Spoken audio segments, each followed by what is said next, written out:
আমেরিকায় দেখেছি পাশ ছেড়ে পাঠাও চালায়। একজন ট্যাক্সি চালক যেমন মূল্য রয়েছে, একজন এমপিরও সমাজের একই মূল্য রয়েছে। এই সমাজের মধ্যে এই ব্যবধান থাকবে না।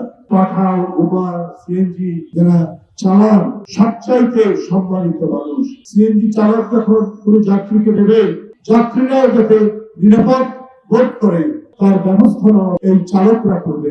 আমি আমেরিকায় দেখেছি বাংলাদেশের অনেক পাশ ছেড়ে অনেক ইঞ্জিনিয়ার, ডাক্তার তারা পাঠাও চালায়, তারা ট্যাক্সি চালায় এবং ট্যাক্সি চালিয়ে তারা বেশ উন্নত মানের জীবনযাপন করে। তারা বাড়ি কিনতে পারে, তারা অনেক কিছুই করতে পারে। ফলে ওই দেশে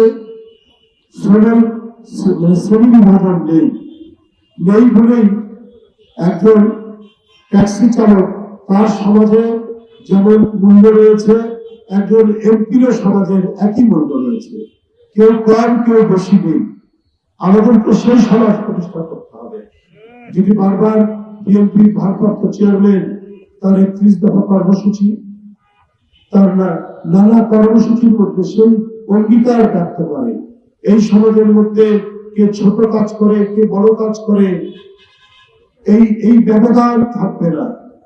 এই ব্যবধান যাতে না থাকে তার জন্য বিশেষ করে এই যে যারা টেকনিক্যাল কাজ করেন, অর্থাৎ এই যে পাঠাও, উবার, সিএনজি যারা চালান, এরা হবেন সমাজের সবচাইতে সম্মানিত মানুষ।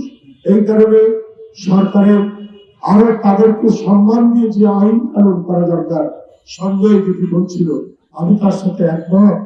আমি মনে করি যে সংগঠনটি এখানে দাঁড় করা হয়েছে জাতীয়তাবাদীর নামে শুধু মিছিল মিটিং করার জন্য নয়, বরং আপনাদের এই পেশার মানুষদেরকে সমাজে যাতে তাদের মাথা উঁচু করে তারা দাঁড়াতে পারে, তারা যাতে সম্মানিত থাকে সবসময়, তারা যেন হয়রানির শিকার না হয়, তারা যেন পুলিশি নির্যাতনের শিকার না হয়, এই জিনিসগুলা লক্ষ্য রেখে আইন প্রণয়ন করতে হবে। পাশাপাশি যাত্রীরাও যাতে নিরাপদ বোধ করে।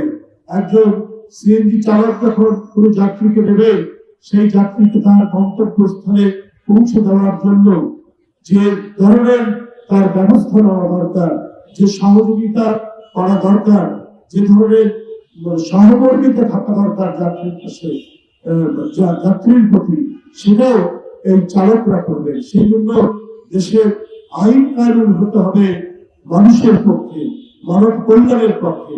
তখন কেউ কারো দ্বারা নিপীড়িত হবে না, নির্যাতিত হবে না। আজকের এই অনুষ্ঠানটি অত্যন্ত মূল্যবান বলে আমি মনে করি। এই সময়ে অত্যন্ত উপযোগী একটি কর্মসূচি নিয়েছে হানিফুল ইসলাম তুষার এবং সঞ্জয় দেবরা।